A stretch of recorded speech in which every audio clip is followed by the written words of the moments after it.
This psalm has been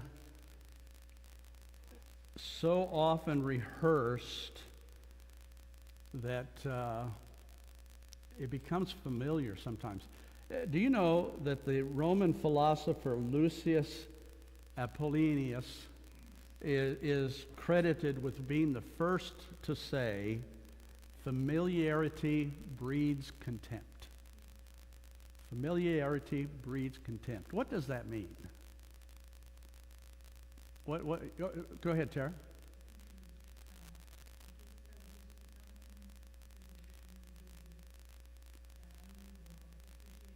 Yes, very good, yes. It becomes so commonplace that we forget to appreciate something. It's not so much that the contempt is hatred, which we would often use as a definition, but it does have to do with apathy, right? Familiarity breeds apathy, or the loss of appreciation for something that's valuable. All right, anybody else want to expand on that? What does familiarity breeds contempt? Any other, I mean, something as simple as just, we take it for granted, right? We become so familiar with something. Hey, spouses, boy, that can be a real challenge, even in a loving relationship of marriage. But we just become so accustomed to something, we just take our mate for granted. And that's what could be true of Psalm 23. We're familiar with it. Some of you probably could quote the entire psalm.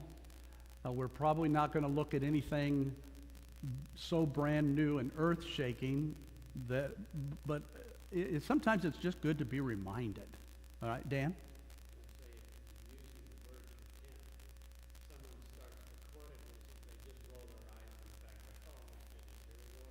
You know, that's good. Yeah, good point. And there are other portions of Scripture where that's sometimes done. The Lord's Prayer.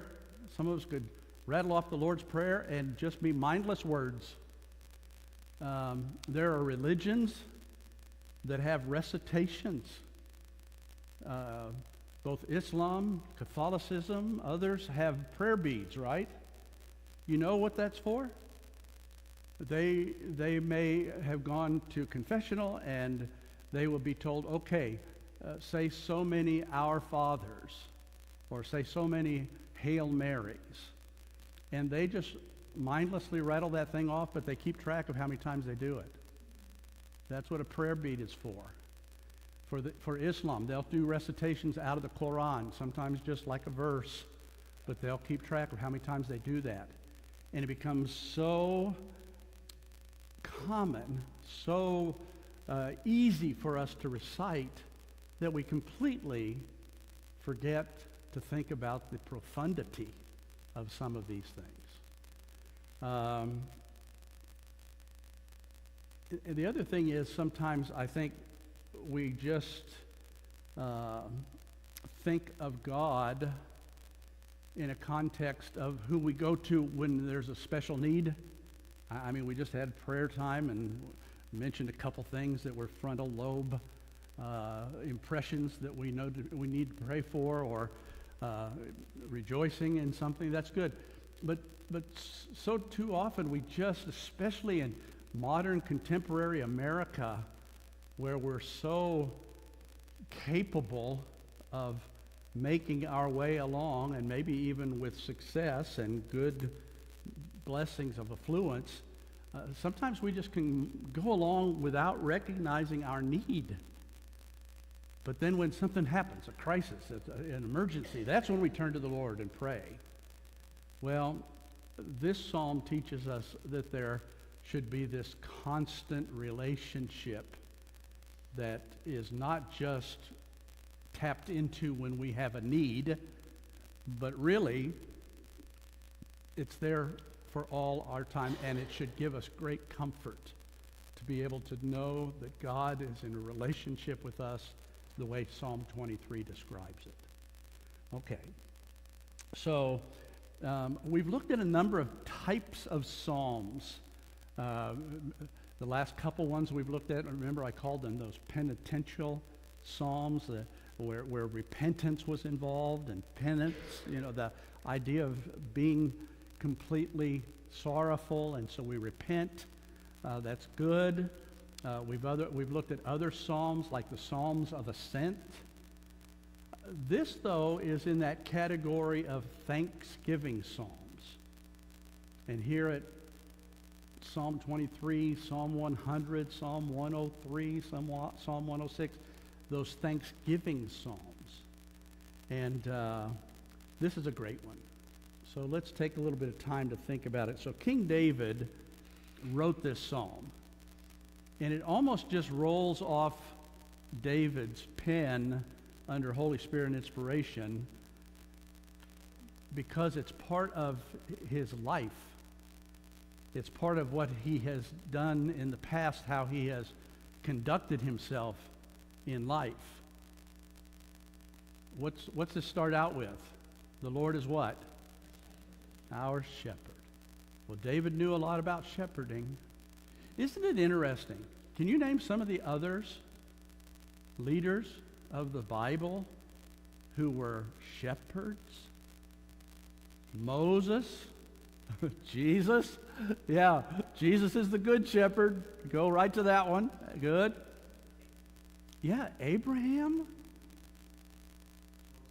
Really, we could, but yeah, to expand on that, Moses, for 80 years, for 40 of his years in the first 80, he's a shepherd. But really, we could say all the patriarchs, because Abraham, Isaac, Jacob takes flocks down to Egypt. So we talk about even some of the prophets who reference the shepherding responsibility that they've had. We go straight to the birth of Jesus when we talk about the shepherds who were watching over their flocks. Okay, so there is this thing that David relates to in the pastoral realm, and he understands in a very direct way the importance of a shepherd to sheep. So when he starts saying that God is our shepherd, it is just full of implications. And so we'll read that here in a moment. What's the other thing in Psalm 23, after he leaves the shepherding idea, that David references? Say again? Okay. Yeah, we're going to talk about that in really both of these analogies that he's using. So he uses the shepherd analogy. What's the other thing that he relates this whole thing to that God is like? Okay, good. Tara said when he's talking about in the last couple verses there where he is the gracious host over a banquet, right? Over a feast. One of the things that was so commonplace in ancient Israel was shepherding. Everybody understood, whether they'd ever been a shepherd or not, they understood the role and importance of shepherds. But one other thing that all of the Israelites of David's time would have lived by, all the way back to time immemorial, was the idea of hospitality. This was a law of hospitality, an unwritten law, really. But Moses, he actually, under God's direction, adds laws to the Mosaic code about being hospitable. Into the New Testament, that's one of the things that's a requirement for if a man desires the office of a bishop, he desires a good thing, right? One of the things he's supposed to be given to is given to hospitality. So there is this important analogy David is going to use where he's going to compare God to the most gracious of hosts in the idea of granting hospitality to complete strangers. The law of hospitality is very interesting all throughout the Bible and even in extra-biblical references. But it was the idea that even if you were, we talked about this before, that if you were a complete stranger, people would grant to you hospitality by giving you food and water in these desert regions, because you never knew when you would be the one who was out there needing it. Okay, so with that kind of backdrop, let's just look at a couple of major things that we can glean from Psalm 23. The first we'll deal with is this idea of God's provision, verses 1 through 3.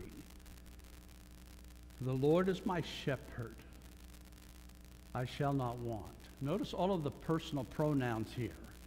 David is being so personal in this writing, and he knows that it's going to be something that all of the people are going to sing in worship to God one day.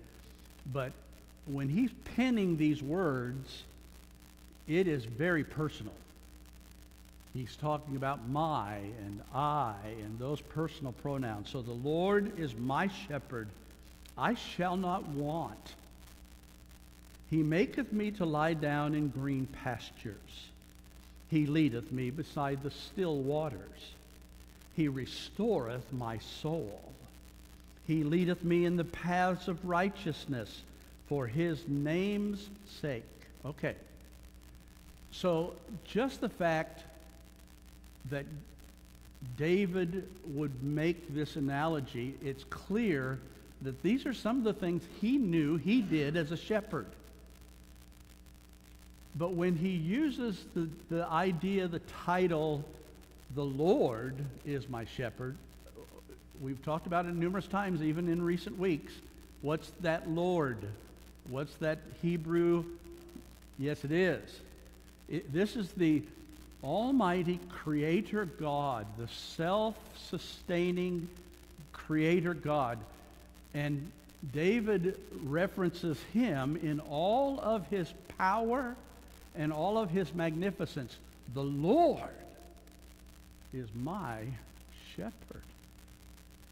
So there's this idea of guidance and provision where God is going to be, even though he is the master of the universe, has flung all...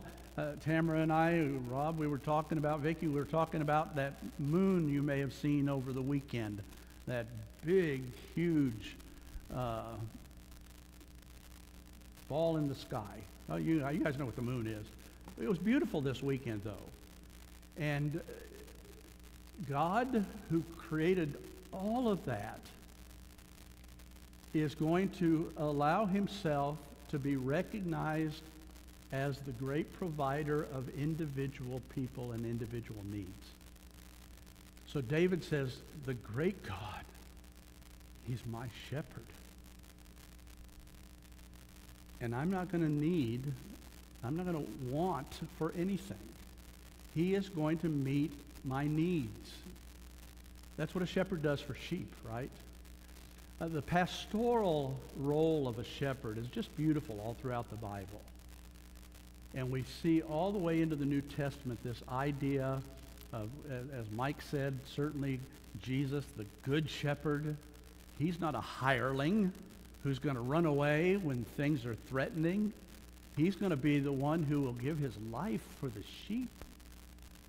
And then we get into the epistles, and it starts talking about pastors over churches, and they are to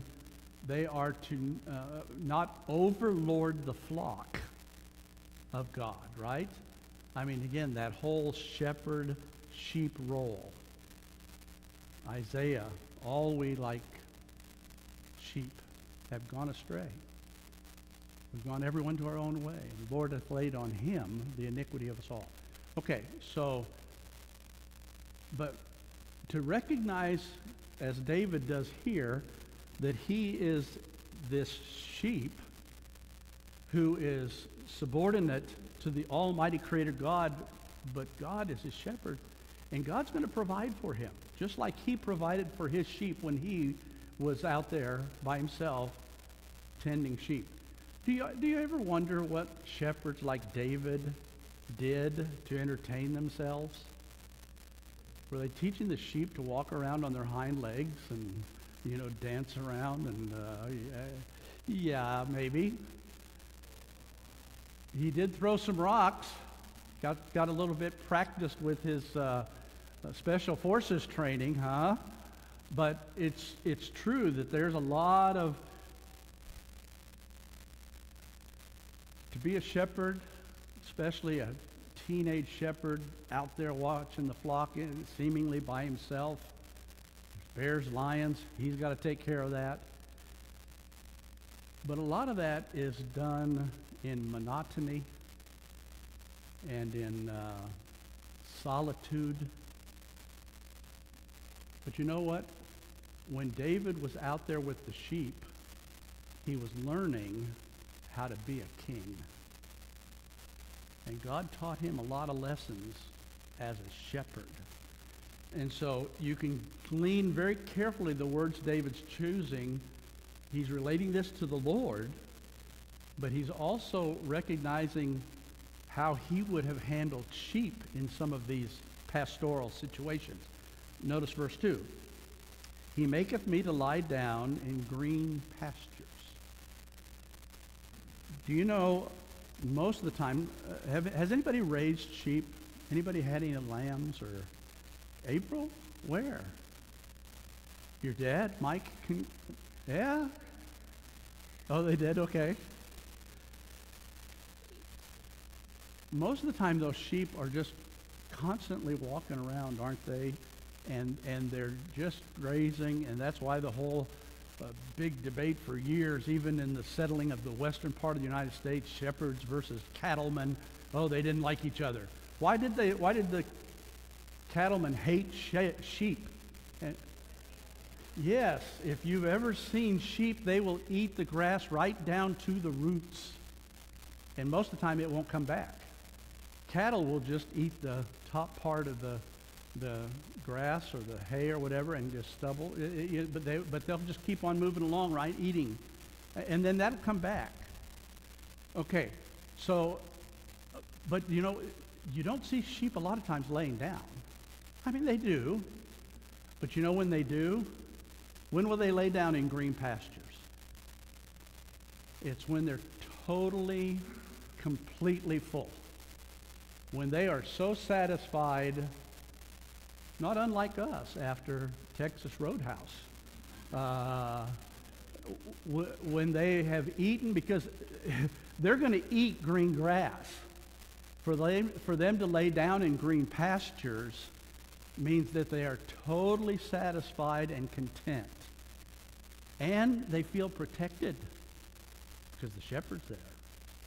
And so David is making that kind of analogy. And he says, he maketh me to lie down in green pastures.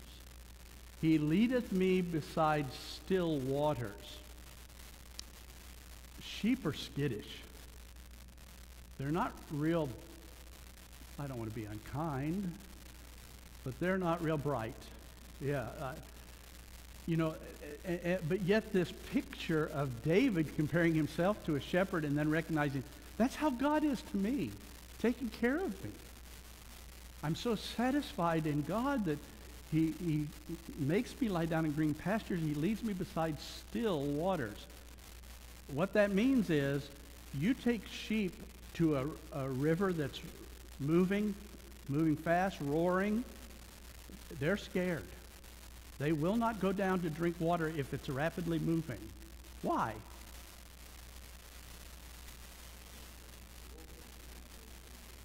Yeah.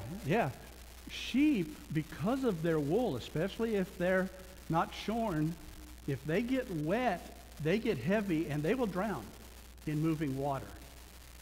But still waters, that's, and the shepherd would often actually make a little homemade pool where the water was fresh going in but without current, and make a pool where they could go by still waters and drink. And that's how God is in his provision. He gives us green pastures to lie in. He gives us still waters to imbibe and enjoy. And then it says, he restores my soul.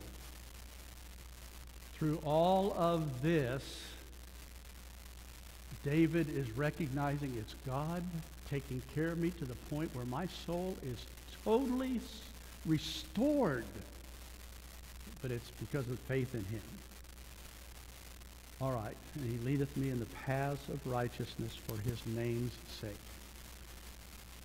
Do you know what's true about sheep and shepherds when they're moving? When they're going from one green pasture looking for new pasture or new water sources. How do they travel usually? Very good. You cannot drive sheep. I mean, you can try, but it's not quite as bad as herding cats. But sheep will, if you're pushing them, they'll start scattering. But sheep who know their shepherd and know his voice will follow.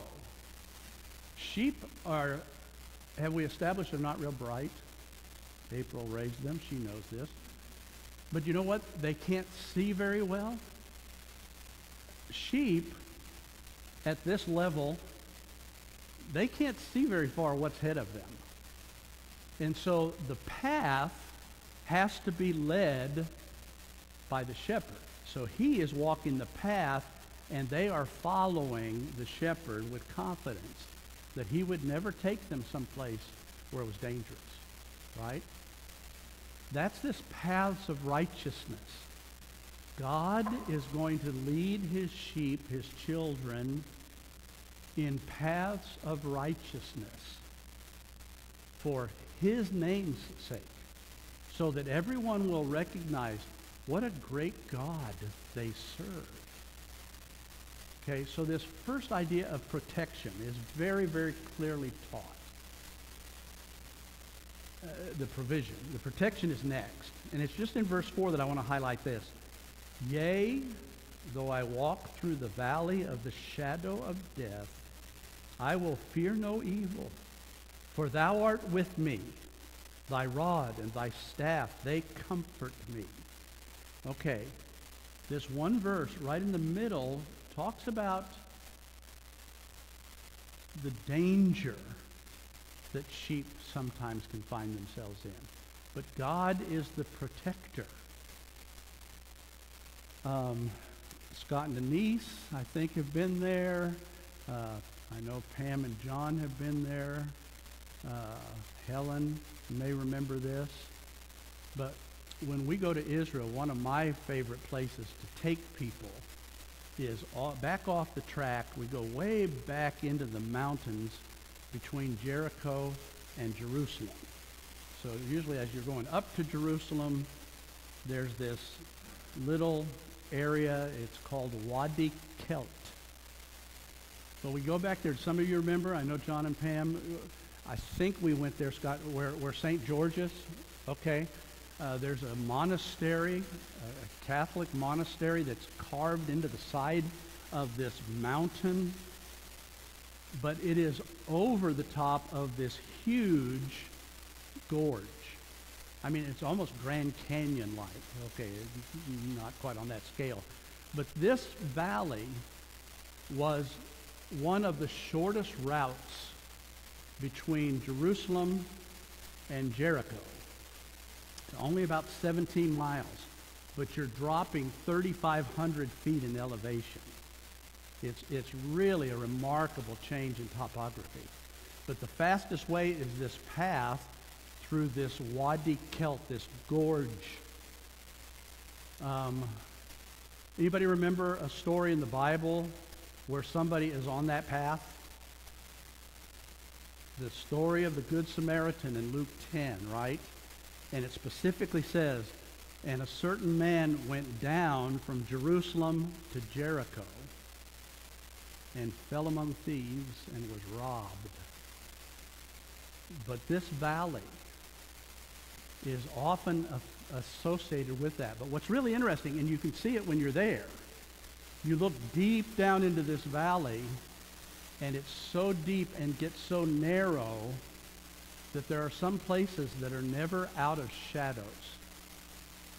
And the Jewish people refer to that valley oftentimes as the valley of the shadow of death. Even though it was the fastest way, it was the most dangerous way. Just like the Good Samaritan who fell among thieves and was left for dead. But here is this visual that David says, I trust God. I know he's going to lead me like a good shepherd will lead me. I'm not going to need or want for anything. He's going to take care of that. And I'm going to walk in the paths of righteousness. But even though, verse 4, I walk through the valley of the shadow of death, I will fear no evil, for he is with me. His rod, his staff, they comfort me. Okay, two implements mentioned here, tools of a shepherd, the rod and the staff. We see all kinds of examples of this in the scriptures. What is the staff for? What's the staff kind of look like? You remember even going back to the Moses example. Moses has a rod. He has a staff. And right, he's gonna touch the waters, and it's gonna turn to blood with the first plague. He's gonna touch the waters with his staff, parting of the Red Sea by God. But what does the staff look like? Okay, Janice says it's a pole, much longer than the rod, but there's a pole, the staff, and it usually has a hook on it. Intentionally built, made that way, carved that way. For what reason? Okay, yeah, it's for guidance, and if one gets in jeopardy, maybe it falls down, he can actually use that staff to pick up a sheep. And David says that staff is a comfort to sheep. They know it's not to hurt them, it's to help them and to guide them. Okay, what's the rod part? Say it, Mike? Okay, good. Yeah, it's really like, we would say a club. It's a meaty piece of rod staff, or rod, but it's specifically to ward off animals. It can be used as a discipline against sheep that are hard-headed. They're all hard-headed, according to Frank, yes. You guys had sheep in Ethiopia and Papua New Guinea? No? Okay, but...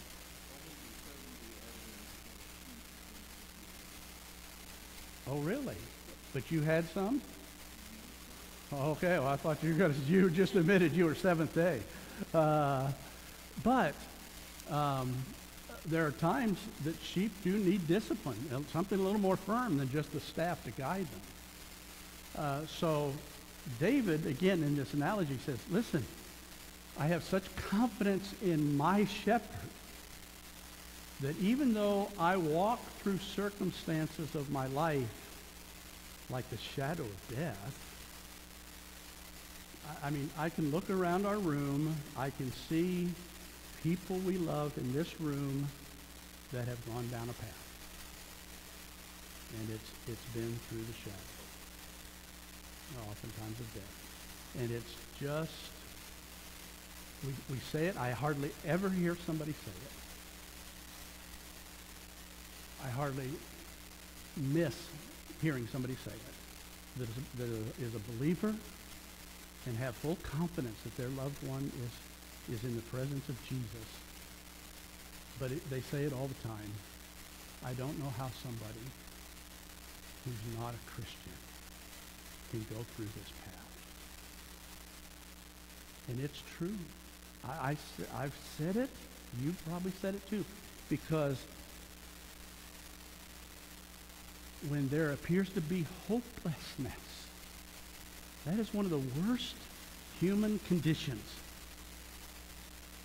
But to have hope, to trust that he's going to lead us in the paths of righteousness for his name's sake, that even though we walk through the valley of shadow of death, he is going to protect us from evil, and he is going to see us through it. His rod, his staff, they comfort us. It's such a joy, not in the vortex and the pain of loss, but as you become a little bit more accustomed to the grief, it becomes so important to realize and recognize God is there, and he is the grace that's sustaining you, and it is only through that grace that you're able to say, I see that God's teaching me something through this terrible ordeal. And so, not only is there God's provision in this passage, there's God's protection as referenced in verse 4. And then all of a sudden, rather suddenly, he changes from this idea of a pastoral role to this host of a banquet, the hospitality idea. Notice verses 5 and 6, where it's God's presence in this circumstance. It says, talking about God, thou, God, prepares a table before me in the presence of mine enemies. Thou anointest my head with oil. My cup runneth over. Surely goodness and mercy shall follow me all the days of my life, and I will dwell in the house of the Lord forever. Okay. Just a brief comment about this. But you know what? This was a baffling study for me in my educational experiences of the past, where I studied this law of hospitality in quite a lot of detail. You know, in the ancient cultures, not necessarily just Israel, but all of those Semitic cultures of the ancient Near East, this law of hospitality prevailed. And do you know, by that law, which was often an unwritten law, it was just that everybody knew it and everybody lived by it, because you might be the one who's in need someday. Genesis 18, where Abraham comes, he's there, he's camped with all of his stuff, and these three strangers show up. And when you read that carefully, there's nothing to indicate that Abraham has any idea these are supernatural beings from God. They're three men. And he says, my lords, please, come in. Take a rest. And he kills the fatted calf, and it's a feast.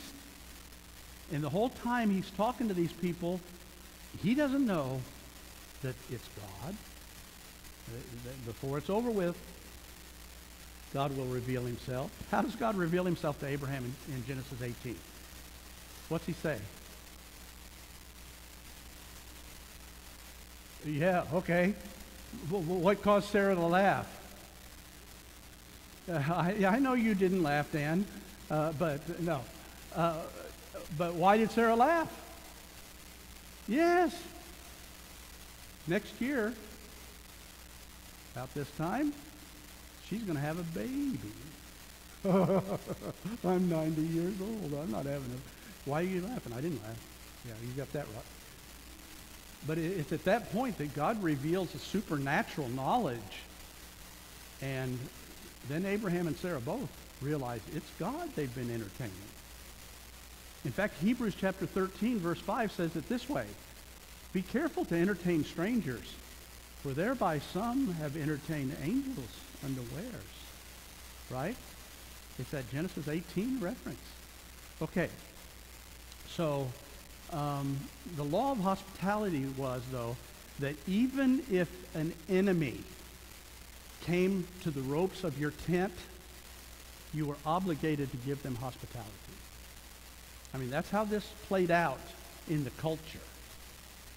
In fact, there's actually a passage in some of the Canaanite cultures that have been discovered that said, even if someone has just killed your son, if they make it to the ropes of your tent, you are obligated to give them hospitality. Now, they may never leave, because when they leave, you can chase them. But my point is, that's what David is saying.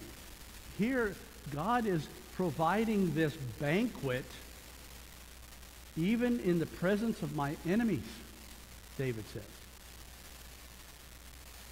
And the idea of that is the potential of being reconciled even to people who have been your enemies, who have hostility towards you. Perhaps in this banquet setting, you can be reconciled to these people. They will no longer be your enemies, because God prepares this table and he provides for everyone that comes. Anoints his head with oil. David would have known about that back in Samuel 16 when he was a kid. And Samuel poured that oil on his head and said, "You will be the next king." But he didn't go start practicing crowns from Macy's or wherever they would go to find crowns back then. He went right back out to deal with the sheep, learning how to be a king. But David knew that that's how God would treat a stranger, who often they would pour olive oil on the head of a stranger because it gave them relief from the hard, dusty, desert-like climate. And my cup runneth over. You know, there was, this is kind of borne out in the supper, the feast, the wedding feast that Jesus is attending. And they start to run out of wine, remember? Because a good host is going to always be going around, kind of like a good waitress or a waiter. They'll always be filling up your drink and keeping it full. Don't let it get down very far without filling it up. That's what a good host does at a banquet. And David says, God is so gracious, so faithful, that my cup runs over. He keeps it that full. And so all of that is David's recognition of God making this presence known, and he's providing so beautifully and bountifully for his children, for his sheep. And then in verse 6, David said, listen, my whole life with God in it is going to have goodness and mercy, and it's going to follow me all the days of my life. And ultimately, he's going to reward me with an eternity with him. There are people who say, you know what, the idea of afterlife is not in the Old Testament. Oh, yes, it is. It's not just they went to their father and to the grave. That's what somebody said. That's all. Dead like a dog. They just followed the path of their fathers and were buried. No. I mean, that's what Jesus said about I am, right? He said to the Sadducees who said, there's no resurrection. And Jesus said, God is the Father. I am the God of Abraham, Isaac, and Jacob. Well, they'd been dead for hundreds of years, but God was still their God.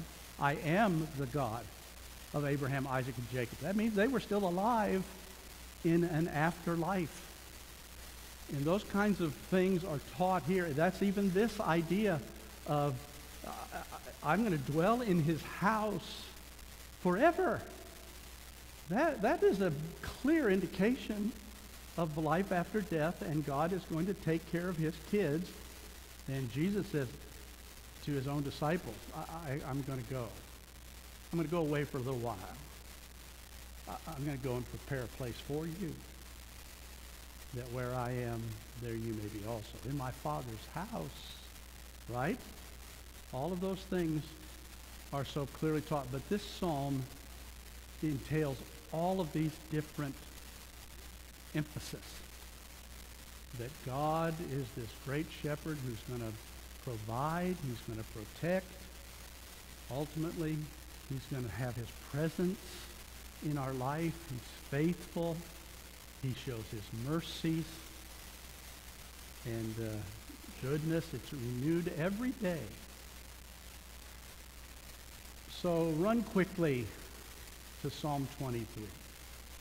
It's a great encouragement in so many ways. Even in the most adverse of our circumstances, it's great to know that God will be our shepherd, and ultimately he's going to take care of us to the point where we have no want.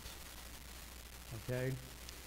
All right. Well, thank you for your participation. Good ideas, good sharing, and great to see you all. Have a great day. We'll see you soon.